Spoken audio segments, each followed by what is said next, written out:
Alright, welcome back to the next lesson, and now we will explore the RSI indicator together. It's a very important indicator for momentum analysis, and it is very helpful. First of all, let's put it back on our charts. We go to Insert Indicators, and once you click here Oscillators, you find it here Relative Strength Index. You see now it's on my charts here at the bottom. I will make it a little bit thicker so that you can see it. The common input is it uses a 14 period, which means that it analyzes the past 14 price candles. That is good, and we can use that in our trading for now as well. Now you can see here's the RSI. I left the moving average here on the chart, so we can use them together and analyze them together. So what is the RSI doing? Let me zoom in a little bit. And the RSI is looking at 14 candles, and it analyzes how strong, how many bullish candles and how many bearish candles are there. If you see more bullish candles than bearish candles, then the RSI will go up. So for example, here you can see RSI is going up, and we have many more bullish candles than bearish candles here in the past 14 candles. Here you can see then the RSI is flattening out a little bit because the balance between the bullish and the bearish candles is also equaling out, and you have roughly the same amount, a little bit more bullish than bearish candles, but you can see the RSI is flattening a little bit because also the price action is flattening. And so the indicator is directional, which means that here, for example, when the price action goes down, we have many more bearish than bullish candles. You can see that also the RSI is moving down. So that is a very important first insight, and you can apply that, or you can use that on your charts. Just look at the RSI, try to understand how it forms. You can even, what I did in the beginning, I used this rectangle, and then I would put it over 14 candles. I would look how many bullish candles, how many bearish candles are there in this period, and then look at what the indicator is doing. This is very helpful for indicator trading or for getting to know indicators. One thing that the indicator does, so you can use the RSI for two signals basically. One is for trend following trades, where as long as the RSI is still above the center value, which is roughly here at 50, then you are in an uptrending market. If the RSI drops below this 50 level, you are more in a downtrending market. Because what does it mean? It means when you have the value of 50, when you're above 50, it means that more than half of the candles over the past 14 periods were bullish, and if the MACD drops or the RSI drops below 50, it means that from the past 14 candles, more were bearish than bullish. So that's a nice tiebreaker here, and many traders like to use that to distinguish between bullish and bearish trends. It can also help you stay in trades longer.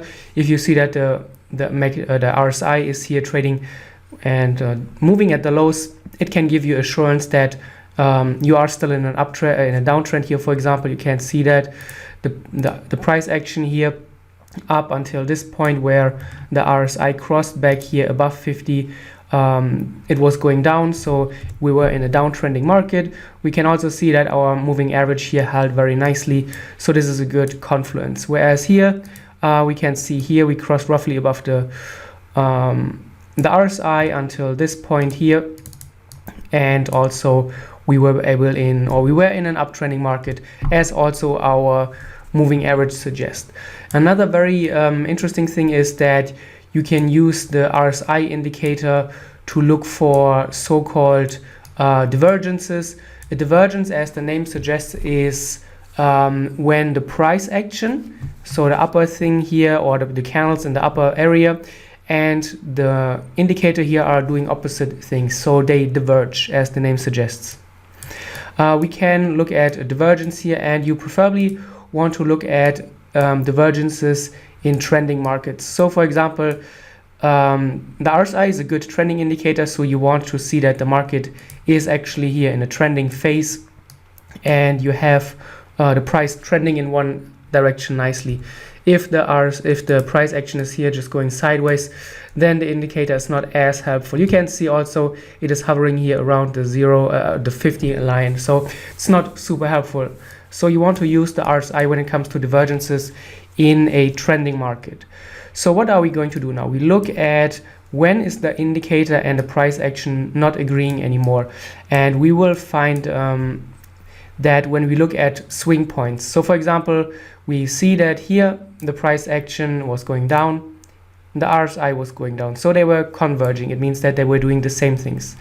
Then we look at the next trend wave here, and we can always look at the endpoints, the swing points of those trend waves. So here, for example, and what you can see is that the RSI value of this area is here.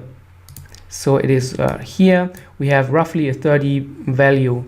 But when we look at what is happening here, we can see the RSI suddenly has a value of 37. So it's significantly higher. What does this mean? It means that in this area here, in the second part, the price action is not as weak as it was here. So here we had a pretty strong downtrend, and here we don't have a pretty strong downtrend. You can see that here the price was dropping down quite fast, whereas here the price action was not as fast moving downwards. Here at the bottom we even have a double bottom, so this is also a sign that, okay, compare this swing to this swing, and you can see already that the price action is not as strong anymore. And that's how you would use a divergence.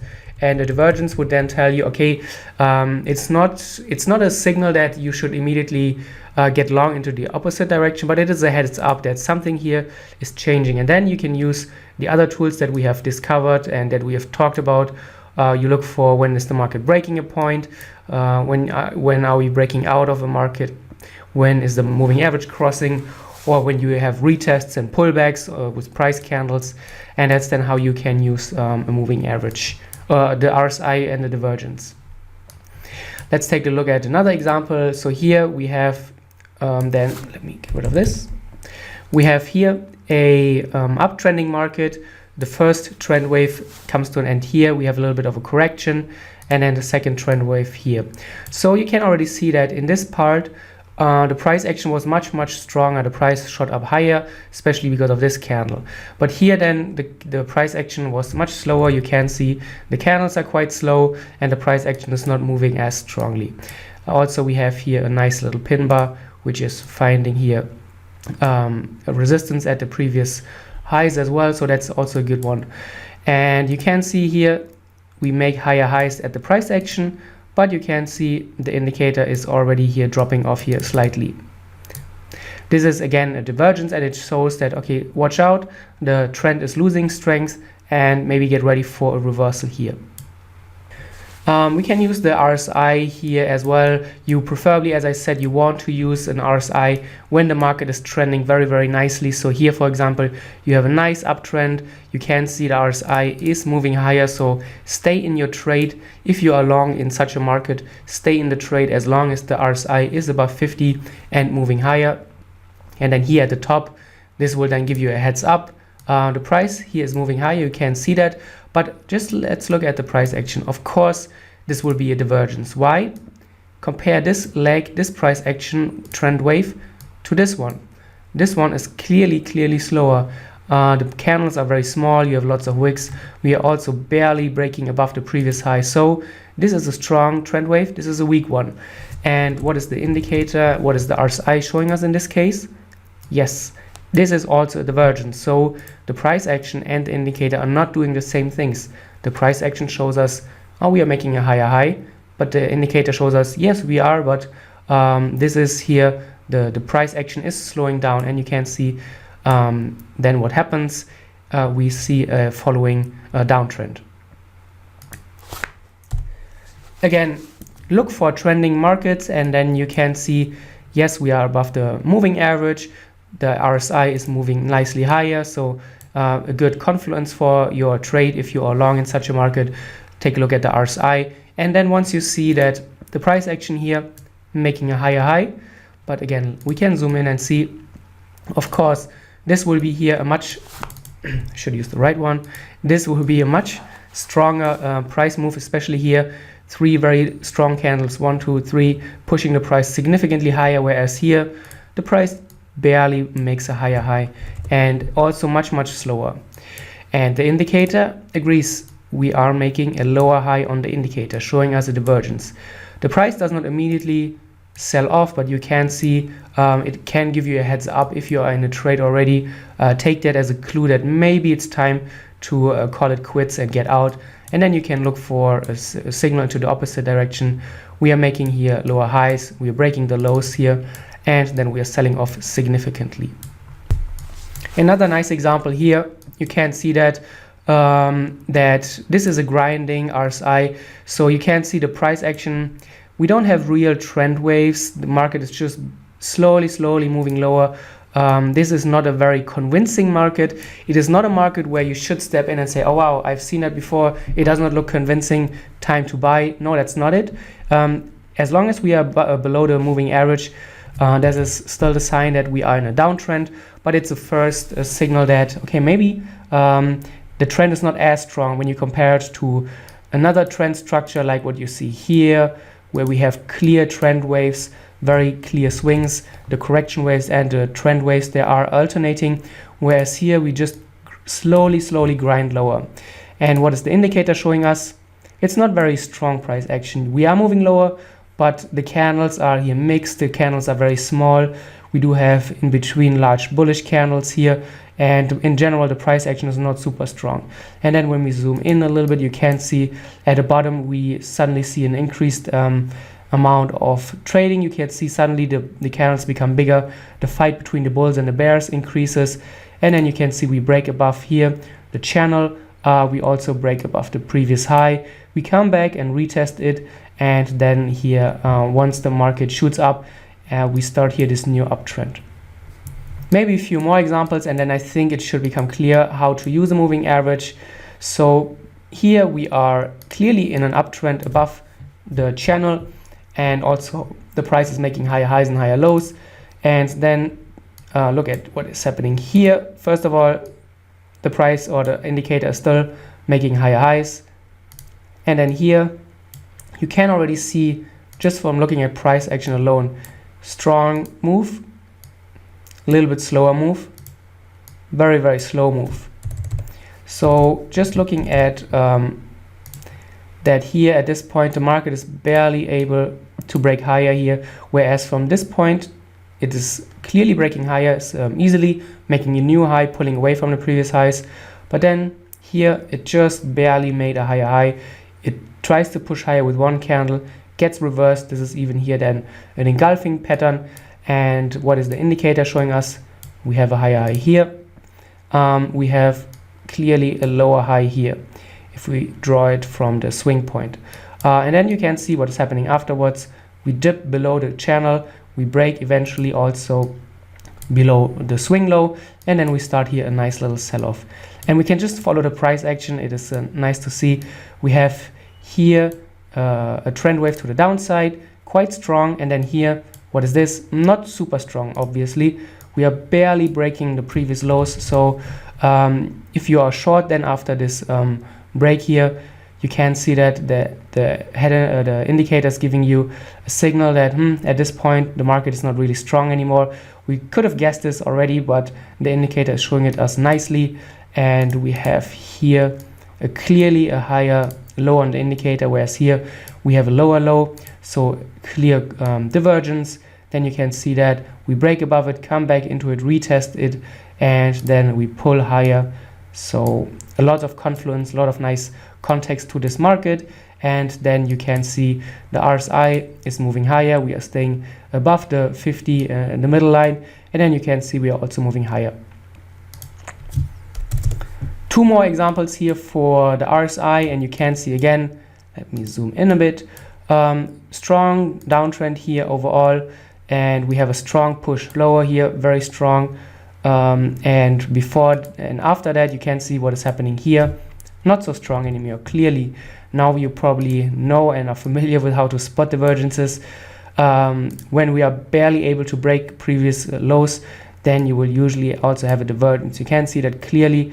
The indicator is showing you here a higher low, and here we have a lower low. So that's a divergence.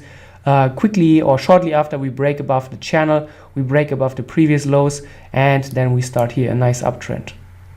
So start putting the RSI indicator on your charts. I think it's a very good addition to how we to our trading approach, what I've covered so far. We can use it in combination with the moving average as another confluence factor, or even when you are in a trade, you look for divergences and you look for clues that the market might be running out of steam, or just observe it. It can help you with your technical analysis as well. Even if you don't use the RSI, you will learn how to analyze the markets and those swings in a very, very different way. Once you know, okay, the RSI is comparing 14 candles and analyzes how strong is the market moving down, how strong are the candles, how many bullish candles versus how many bearish candles are there. And then the RSI will tell you exactly how strong are the different trending phases and the trend waves. And once you get into the mindset where you always analyze the price action with the thought in mind, how would my RSI look like right now? Would it be up? Would it be down? Would it make a higher high or a lower high? You will pick up so many little nuances about your trades, about your charts, that it will improve your whole chart reading. And that's also where I think most traders have a wrong understanding of indicators in general. They always try to use them as exact signals, but as the name suggests, an indicator is not a signal generator. It's an indicator. It indicates certain things, and you should use them in your trading that way as well. Use them as an additional information source.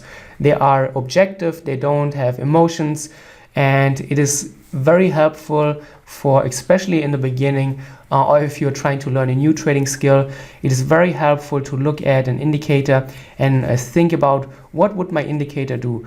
And you need to get an understanding of the way the indicator is calculating the candles or the values, but then it will help you in your trading overall.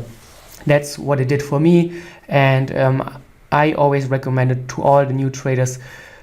Put it on your charts, really understand it, observe it, learn it, master it, and really dig into it. It's so much fun to understand how are the price action waves behaving, how are the bulls and the bears interacting, who is stronger, who's getting stronger, who's weaker, who's withdrawing from the market, and who's gaining strength. And then you will pick up so many things along the way. All right, enough with that. I really like the RSI. If you haven't figured it out, put it on your charts, try to observe it, and try to play around with it. I will see you in the next video.